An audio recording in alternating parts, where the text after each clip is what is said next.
الحمد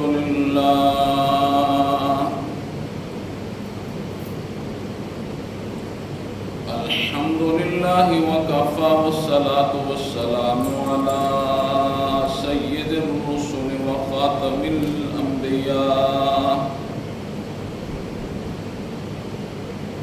وعلى آله وصحبه وبارك وسلم، خصوصا على خلفائه الراشدين المهديين إلى يوم القيامة. أما بعد فأعوذ بالله من الشيطان الرجيم. بسم الله الرحمن الرحيم. النبي أولى بالمؤمنين من أنفسهم وأزواجه أمهاتهم وأولو الأرحام بعضهم أولى ببعض في كتاب الله من المؤمنين والمهاجرين إلا أن تفعلوا إلى أوليائكم معروفا كان ذلك في الكتاب مسطورا. وقال النبي صلى الله عليه وسلم: لا يؤمن أحدكم حتى أكون أحب إليه من والده وولده والناس أجمعين. اللهم صل على محمد وعلى آل محمد كما صليت على إبراهيم وعلى آل إبراهيم إنك حميد مجيد. اللهم بارك على محمد وعلى آل محمد كما باركت على إبراهيم وعلى آل إبراهيم إنك حميد مجيد. رب اشرح لي صدري ويسر لي أمري واحلل عقدة من لساني يفقهوا قولي. رب زدني علما رب زدني علما رب زدني علما.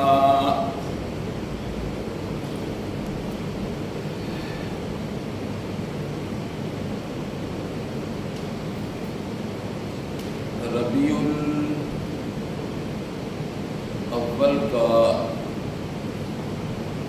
مہینہ شروع ہے. اس مہینے کے اندر امام الانبیاء خاتم النبیین رحمت للعالمین شفیع المذنبین شافی محشر ساقی کوثر امام الانبیاء خاتم النبیین حضرت سیدنا محمد رسول اللہ صلی اللہ علیہ وسلم کی ولادت بسعادت بھی اسی مہینے کے اندر ہوئی اور آپ کی وفات بھی اسی مہینے کے اندر ہوئی.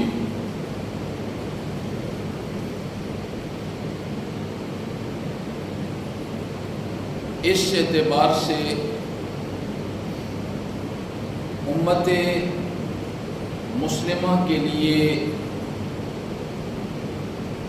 خوشی کا وقت ہے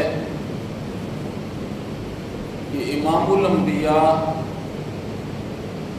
اس مہینے میں تشریف لائے،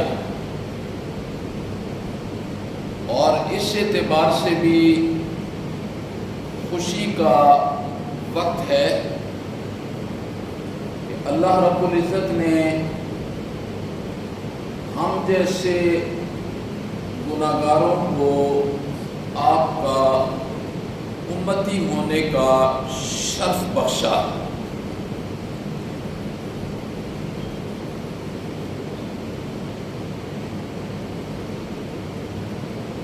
شریعت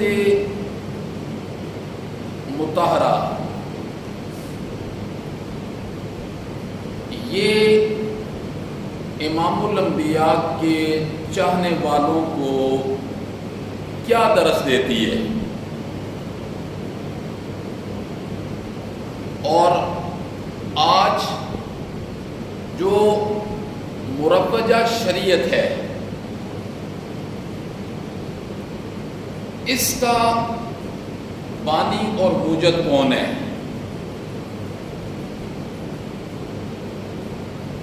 امام الانبیاء کی ولادت با سعادت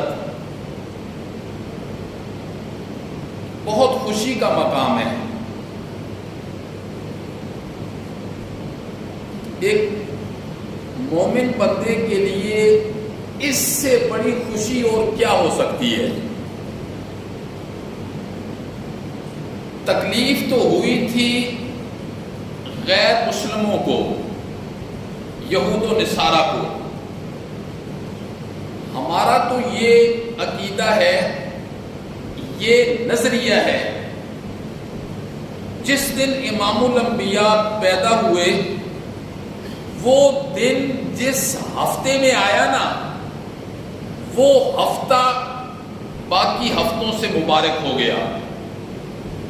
وہ ہفتہ جس مہینے میں آیا وہ مہینہ باقی مہینوں سے مبارک ہو گیا۔ وہ مہینہ جس سال میں آیا وہ سال باقی مہینوں سے مبارک ہو گیا۔ وہ سال جس صدی میں آیا وہ صدی باقی صدیوں سے مبارک ہو گئی، اور وہ صدی جس زمانے میں آئی وہ زمانہ سارے زمانوں سے مبارک ہو گیا۔ ہمارا تو یہ ایمان ہے، اسی لیے امام الانبیاء نے ارشاد فرمایا خیر القرون قرنی ثم الذین یلونہم ثم الذین یلونہم، سب سے بہترین زمانہ میرا ہے، اور پھر میرے صحابہ کا ہے، اور پھر ان لوگوں کا زمانہ ہے جو میرے صحابہ کے ساتھ ہیں، یعنی تابعین ہیں، پھر تبع تابعین ہیں۔ یہ بہترین زمانہ ہے۔ امام الانبیاء کی ولادت با سعادت خوشی کا مقام ہے، بہت خوشی کا مقام ہے۔ لیکن ایک مسلمان کا کیا مطلب ہوتا ہے؟ مسلمان کا مطلب ہوتا ہے کہ اس نے اپنے آپ کو امام الانبیاء کی شریعت کے سپرد کر دیا۔ یہ مسلم کا معنی ہے کہ اب وہ مقید ہو گیا ہے، مقید، آزاد نہیں ہے مسلمان، وہ مقید ہے۔ خدا لگتی بات کریں، آپ پڑھے لکھے لوگ ہیں، کیا آج ہم مقید ہیں؟ قید ہیں؟ جو جس کا جی چاہتا ہے وہ ایک نئی شریعت لوگوں کے سامنے پیش کر کے رکھ دیتا ہے، نیا دین لوگوں کے سامنے پیش کر کے رکھ دیتا ہے۔ آج جو کچھ ہو رہا ہے، بڑی عمر کے لوگ جو یہاں بیٹھے ہیں، انہوں نے اپنے بچپن میں یہ کچھ دیکھا ہے؟ یہ جو آج کچھ ہو رہا ہے اور کس نام پر ہو رہا ہے؟ وہ امام الانبیاء کی پیدائش کی خوشی پر ہو رہا ہے۔ یہ آپ دیکھیں گے شروع ہو گیا کام۔ کیا کچھ ہوتا ہے؟ غیر مسلم اگر ہمیں دیکھ لے یہ کرتا ہوا، اور نام ہم نے کیا دیا ہے؟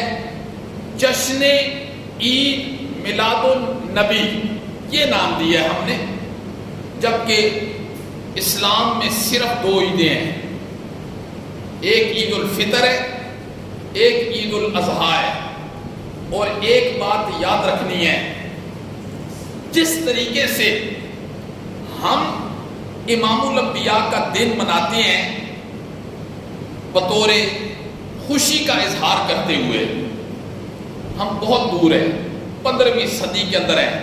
15ویں صدی کے اندر آپ اندازہ لگا سکتے ہیں جن لوگوں نے نبی پاک صلی اللہ علیہ وسلم کے چہرے کا دیدار کیا اپنی آنکھوں سے، جن لوگوں نے میرے نبی کے ساتھ مصافحے کیے، جن لوگوں نے میرے نبی کے ساتھ بیٹھ کے کھانے کھائے، جن لوگوں نے میرے نبی کے ساتھ سفر کیے، حضر میں ساتھ رہے، سفر میں ساتھ رہے، انہیں زیادہ محبت ہو سکتی ہے یا مجھے اور آپ کو زیادہ محبت ہو سکتی ہے؟ بولو. انہوں نے امام الانبیاء کے چہرہ پر انوار کی زیارت کی ہے. اللہ اکبر، اللہ اکبر. آپ کا چہرہ پر انوار، اس کی زیارت کی ہے. لیکن خدا لگتی بات کہنا، قیامت والے دن اگر اللہ یہ اعلان کرے وہ ہاتھ کھڑا کرو جنہوں نے میرے نبی کا میلاد منایا ہے. قیامت والے دن اگر اللہ یہ اعلان کرے تو خدا لگتی بات کرو، حضرت ابو بکر کھڑا کریں گے، حضرت عمر کھڑا کریں گے، حضرت عثمان کھڑا کریں گے، حضرت علی کھڑا کریں گے، حضرت حسن، حسین، امام ابو حنیفہ، امام شافعی، امام مالک، امام احمد بن حنبل، شیخ عبد القادر جیلانی، بایزید بستامی، معین الدین چشتی، علی حجویری، مولانا احمد رضا خان. سوال ہی نہیں پیدا ہوتا. یہ جو فرقے، یہ جو جشن ہوتا ہے یہودیوں میں، جشن ہوتا ہے عیسائیوں میں، جشن ان میں ہوتا ہے. اور اسلام نے خوشی منانے کا طریقہ نہیں بتلایا. ہمیں بھی سمجھاؤ نا. امام الانبیاء نے جس نبی نے چلنے کا طریقہ بتلایا، بیٹھنے کا طریقہ بتلایا، سونے کا طریقہ بتلایا، باتھ روم میں جانے کا طریقہ بتلایا، باتھ روم سے باہر آنے کا طریقہ بتلایا، غمی کا طریقہ بتلایا، خوشی کا طریقہ بتلایا، مسجد میں آنے کا طریقہ بتلایا، مسجد سے باہر جانے کا طریقہ بتلایا، شادی کرنے کا طریقہ بتلایا. جس نبی نے تھوکنے کا طریقہ بتلایا، تھوکنے کا طریقہ بتلایا، پاؤں کو جوتی میں ڈالنے کا طریقہ بتلایا، اور پیشاب کے لیے بیٹھنے کا طریقہ بتلایا، اس نبی نے خوشی کا طریقہ نہیں بتلایا ہوگا. جس نبی نے تھوکنے کا طریقہ بتلا دیا، پاؤں کو جوتی میں ڈالنے کا طریقہ بتلا دیا، پیشاب کے لیے بیٹھنے کا طریقہ بتلا دیا، آیا اس نبی نے خوشی منانے کا طریقہ نہیں بتلایا ہوگا؟ اور مسلمان کی خوشی کیا ہے؟ 29 رمضان ہے، مولا صبح عید ہے، صبح میری عید ہے، میں کیسے خوشی مناؤں؟ اللہ نے فرمایا صبح تیری عید ہے نا، روزانہ میں 5 مرتبہ تجھے مسجد میں بلاتا تھا، صبح میں نے بلانا بھی نہیں ہے تجھے، بن بلائے مسجد میں آ جانا ہے، اور گھر سے نکلنا ہے تو یہ جملے بلند کرتے ہوئے نکلنا ہے، اللہ اکبر، اللہ اکبر، لا الہ الا اللہ، اللہ اکبر، اللہ اکبر وللہ الحمد. اس عید میں گھر سے بندہ نکلتا ہے اور مسجد میں آتا ہے، اور اس عید میں بندہ مسجد سے نکلتا ہے تو بازار میں جاتا ہے. بس یہ فرق ہے، یہ فرق ہے.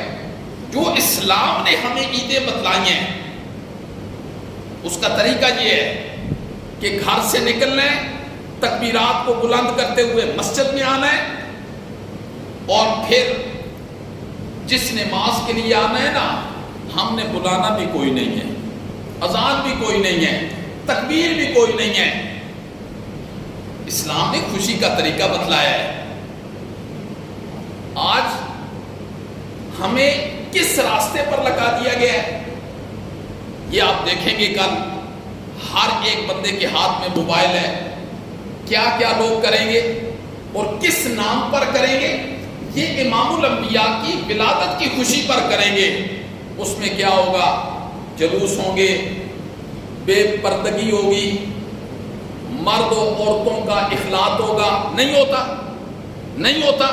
یہ مرد اور عورتیں بازاروں کے اندر، یہ یہود و نصارہ میں یہ کام ہوتا تھا، مردوں اور عورتوں کا اختلاط ہوگا، عورتوں کے بے حیا لباس ہوں گے، بے پردگی ہوگی، بیت اللہ کی گستاخی ہوگی، روضہ رسول کی توہین ہوگی، پھر بنائے جائیں گے۔ کیا شریعت اس چیز کی تعلیم دیتی ہے؟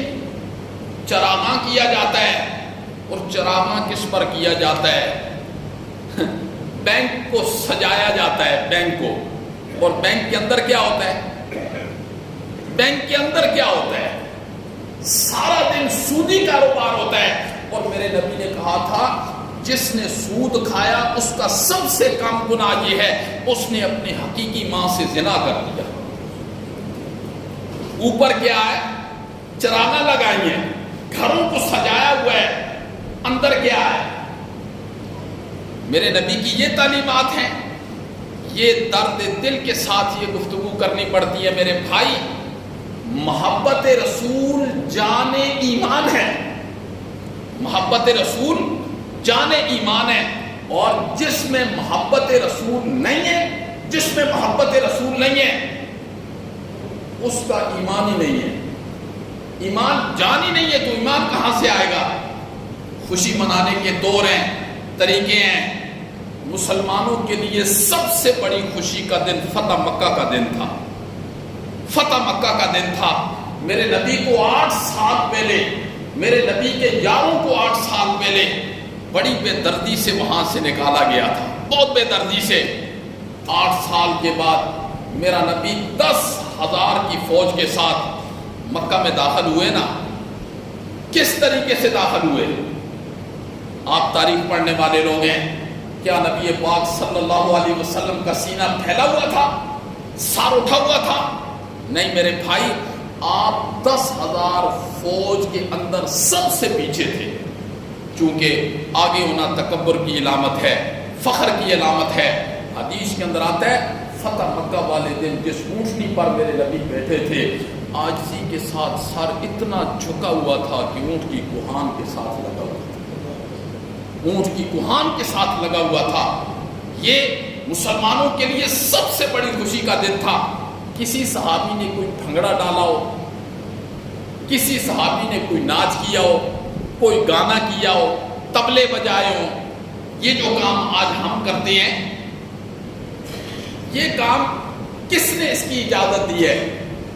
اور اس شریعت کو آپ کو پتہ ہے کہ جلوس کی ابتدا 1923 کے اندر ہوئی ہے۔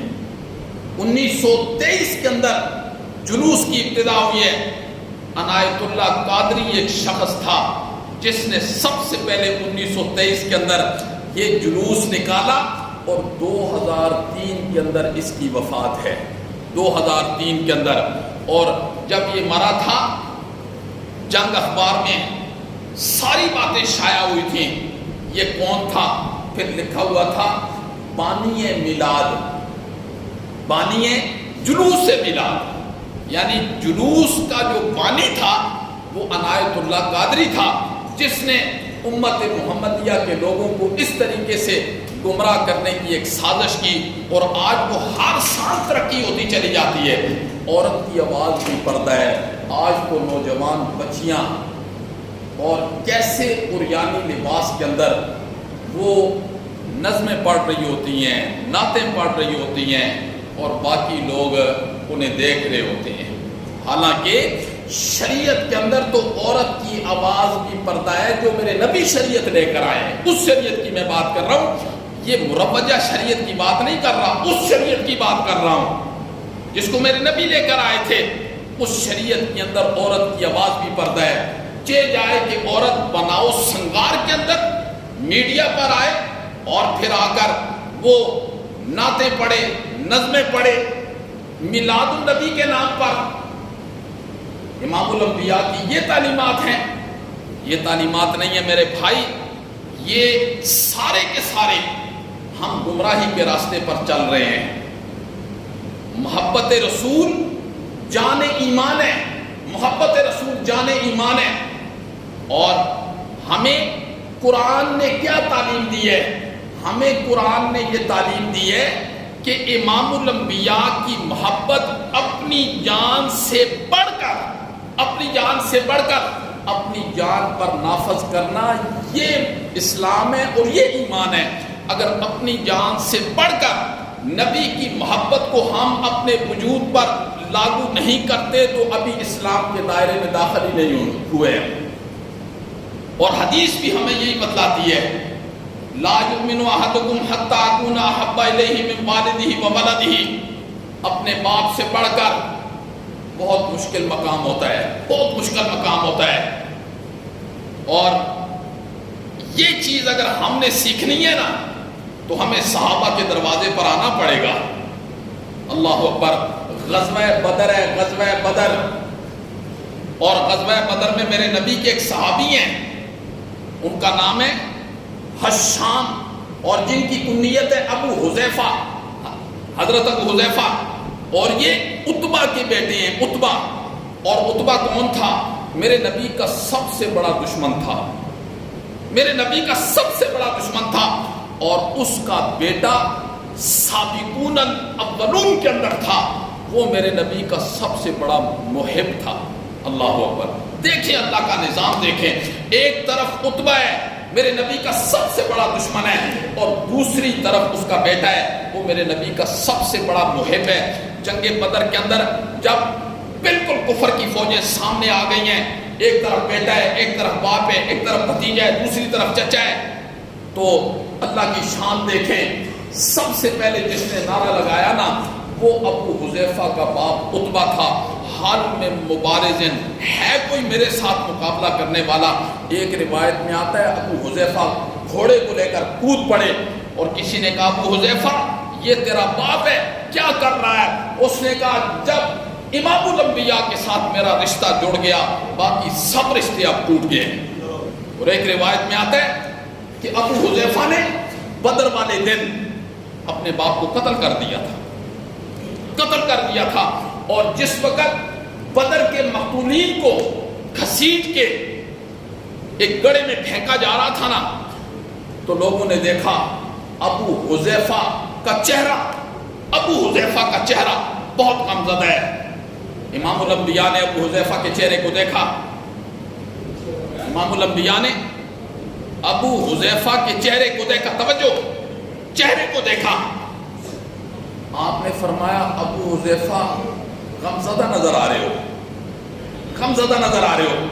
تو حضرت ابو حذیفہ نے کہا امام الانبیاء سے مخاطب ہوتے ہوئے، فرمایا اللہ کے پیغمبر میرا باپ بہت صاحب عقل بندہ تھا، بہت صاحب فہم بندہ تھا، آخر تک مجھے یہ امید تھی کہ اتنا عقل مند بندہ نبی کی نبوت کا انکار کیسے کر سکتا ہے، لیکن اس نے گالی دیا، آج اس لیے غمزدہ ہوں کہ اتنا عقل مند والد میرا وہ بغیر ایمان کے چلا گیا، بس یہ غم ہے۔ اللہ اکبر۔ لا یؤمن احدکم حتی اکون احب الیہ من والدہ وولدہ والناس اجمعین۔ محبت رسول جان ایمان ہے۔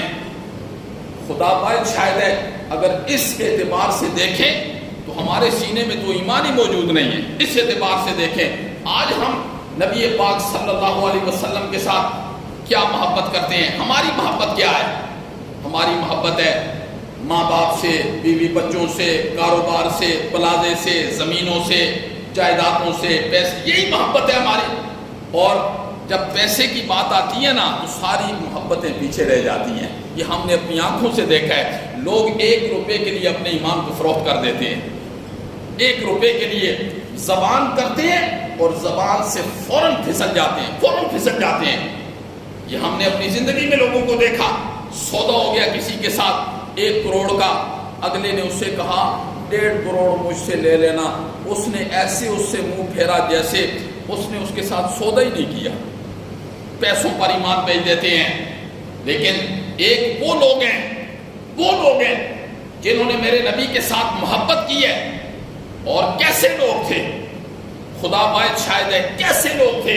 اگر آج ہم یہ چاہتے ہیں نا محبت کا پیمانہ کیا ہے، یہ محبت کے پیمانے تو خود ساختہ ہیں جو ہمیں نظر آ رہے ہیں، یہ سارے محبت کے پیمانے خود ساختہ ہیں۔ یہاں شراب پی کے بھی محبت کا اظہار کیا جا رہا ہے، زنا کر کے بھی محبت کا اظہار کیا جا رہا ہے، سود کھا کے بھی محبت کا اظہار کیا جا رہا ہے، دھوکہ دے کے بھی محبت کا اظہار کیا جا رہا ہے۔ یہ محبت کے پیمانے خود ساختہ ہیں جو ہمیں نظر آ رہے ہیں۔ کل دیکھنا آپ اس مخلوق کے خدا یہ کس طرف چل پڑی ہے، کس شریعت نے انہیں یہ کام کرنے کا حکم دیا ہے۔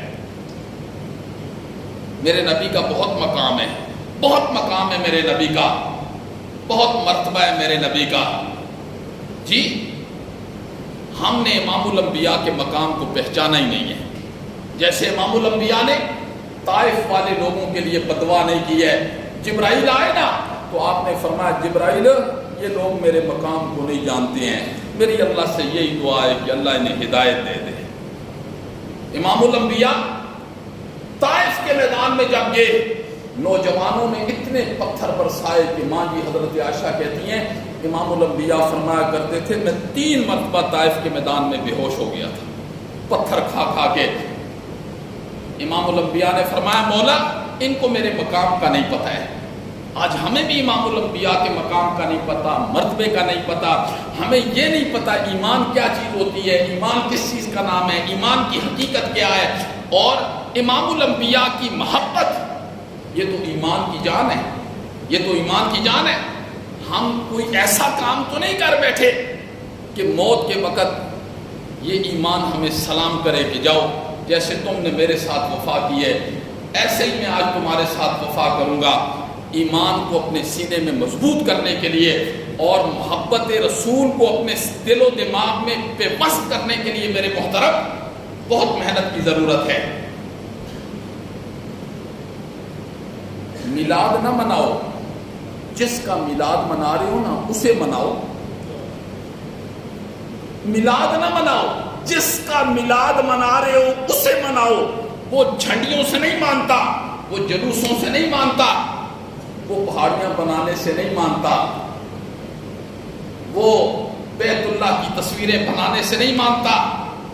وہ تب مانے گا جب ناپ تول پورا کرو گے، وہ تب مانے گا جب رشوت کا کاروبار نہیں کرو گے، وہ تب مانے گا جب دھوکہ کسی کو نہیں دو گے، وہ تب مانے گا جب ماحول اور معاشرے میں اس طریقے کے ساتھ زندگی گزارو گے جس طریقے سے قرآن اور سنت زندگی گزارنے کی تعلیم دیتے ہیں۔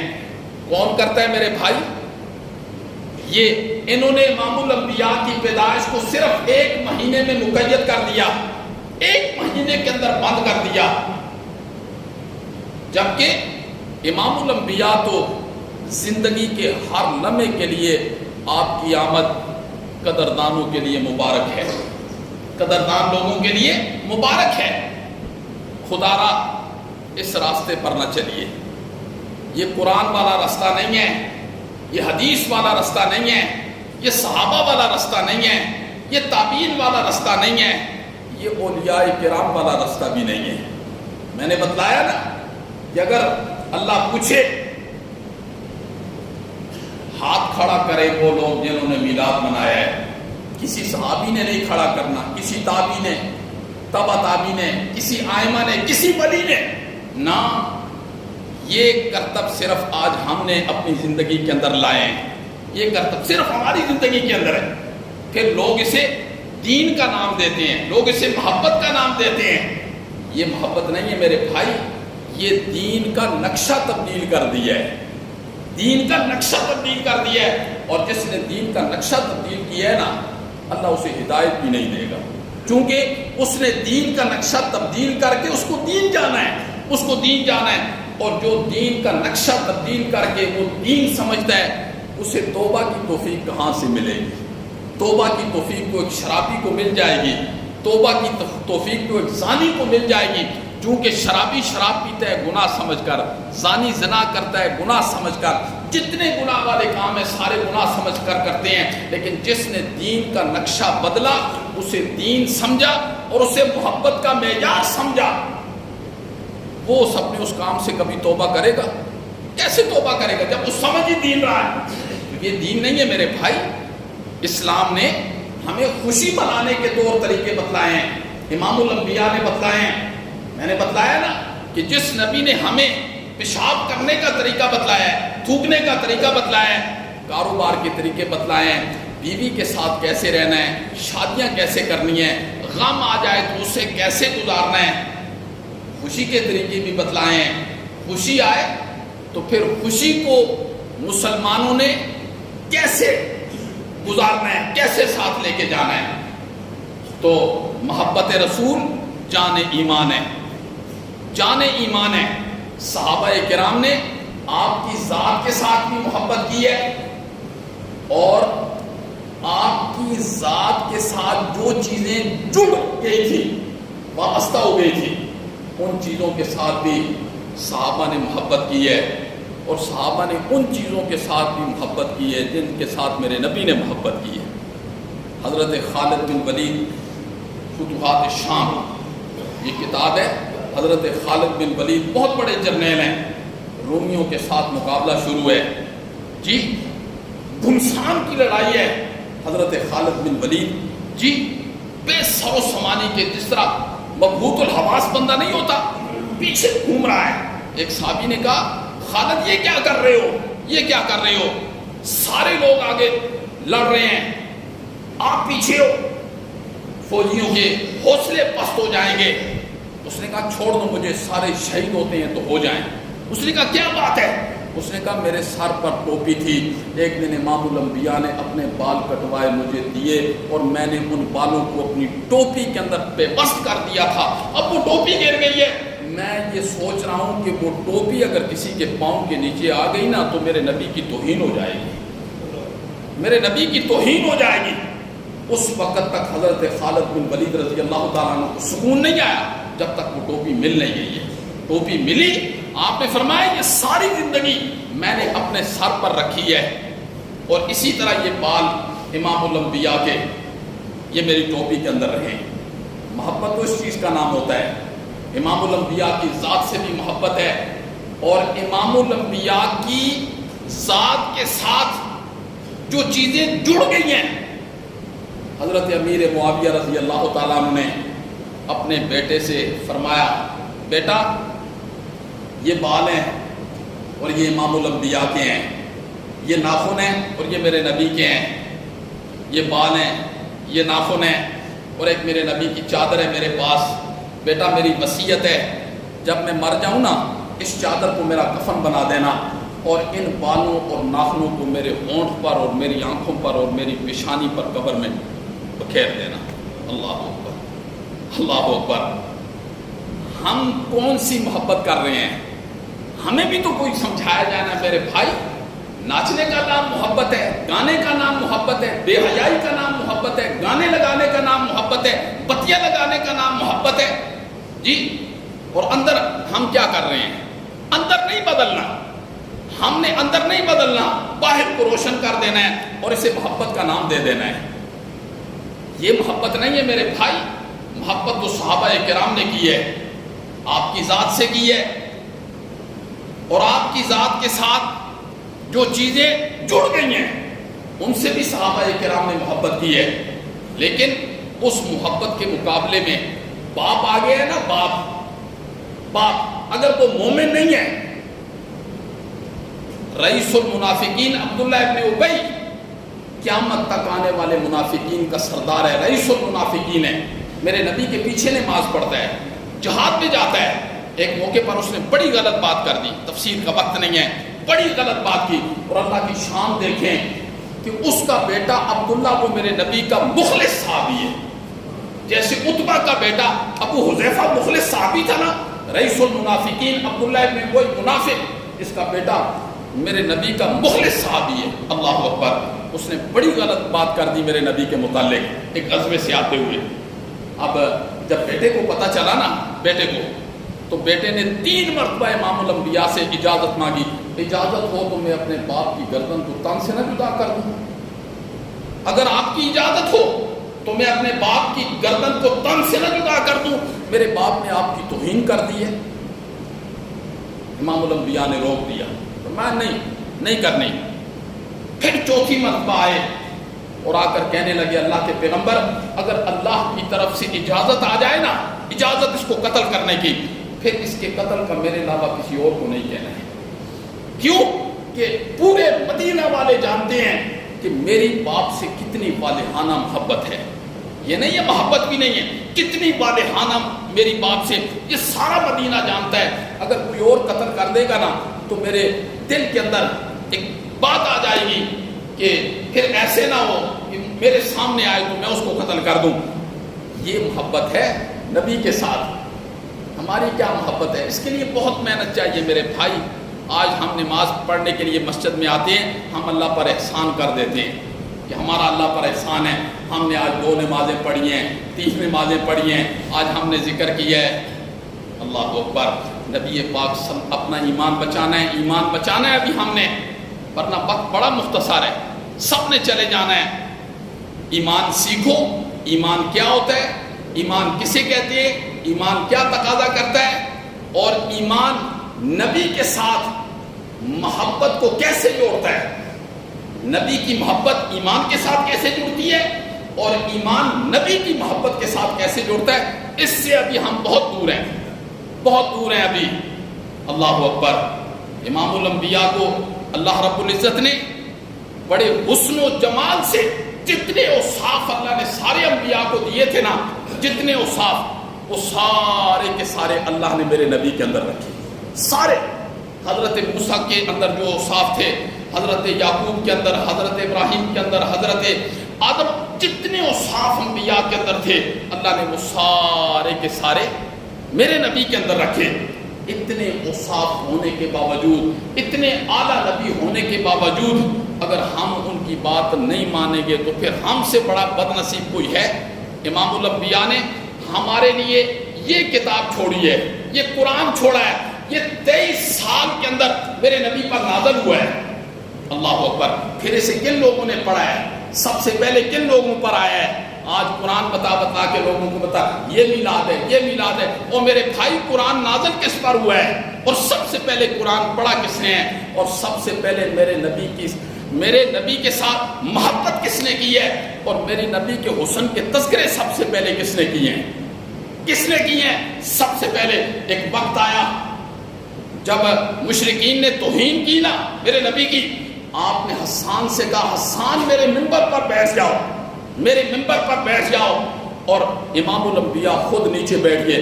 آپ نے فرمایا حسان، یہ یہود و نصارہ، یہ مشرکین، یہ میرا مذاق اڑا رہے ہیں، یہ میری توہین کر رہے ہیں، تو ذرا انہیں بتلانا، میرے حسن و جمال کی تعریف کر. اللہ اکبر.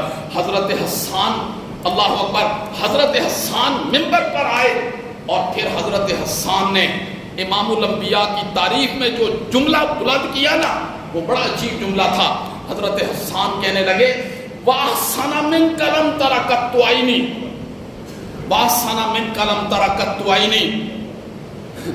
جب سے میری آنکھیں میرے چہرے پر فٹ ہوئی ہیں نا، میری آنکھ نے تجھ سے بڑھ کر حسین دیکھا ہی کوئی نہیں ہے. حضرت جبرائیل اللہ کے سامنے کھڑے ہو گئے، اللہ کے سامنے. مولا حسان کیا کہہ رہا ہے؟ اس نے دیکھا ہی کیا ہے؟ اس نے کیا دیکھا ہے؟ اس نے مکہ دیکھا ہے، اس نے مدینہ دیکھا ہے، اس نے طائف دیکھا ہے، یہی کچھ دیکھا ہے. مولا مجھ سے پوچھ کے دیکھ.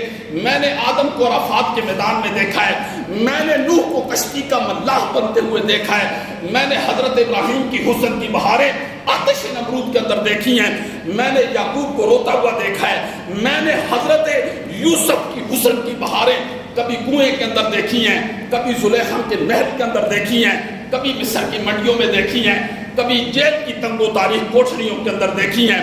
مجھ سے پوچھ کے دیکھ. میں نے حضرت موسیٰ کو دریائے قلزم کے کنارے پر دیکھا ہے. مجھ سے پوچھ کے دیکھ.